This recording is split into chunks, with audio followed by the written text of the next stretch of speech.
Just my experience because I've already joined 2 pageants and I think that's enough for me to win this title this year.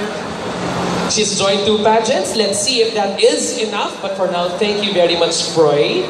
Aba naman, at ihay mo na lang ako doon sa mga exotic pets ninyo. How are you feeling? Very nervous. Very nervous. Si Chris, magkaka-vibes tayo because you can sing. Gusto niyo makarinig ng sample?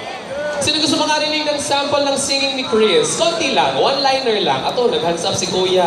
Huwag mo siyang i-disappoint. Okay, go. Konti lang. Anong kanta? May request pa kayo? Your favorite song? Your favorite song? Or your life song at the moment? Heartbroken ka ba? In love ka ba? Ano? Take your time.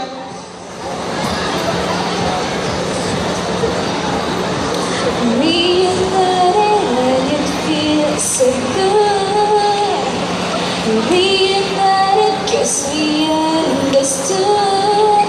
There's one perfect kiss and sugar, this one is tea.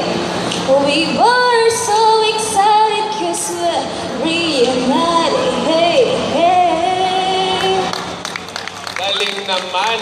Boy, sorry, reunited ang kanta na wala tagro tsansa lang alang.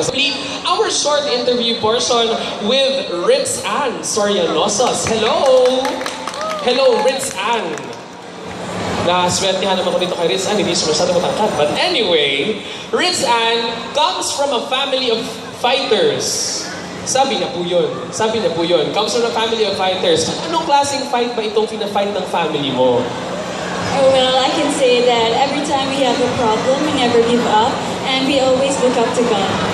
Okay, we always look up to God. Yun nga naman ang tayong lakas natin dyan. This is a fight as well, Ritz Ann, di ba? To the finish na ito, May 16. What is your main reason and motivation for fighting this fight for Mutya ng Iloilo? Well, aside from proving it to them that being a Mutya ng Pilipinas is you should not only be beautiful inside, you should also be beautiful outside. And I believe that charm is deceptive and beauty fades, but the woman who honors the Lord should be praised. Wow! Hindi ko na alala sinabi mo, basta you deserve to be praised for that answer. Aba naman, thank you very much, Ritz Ann. Oo nga naman.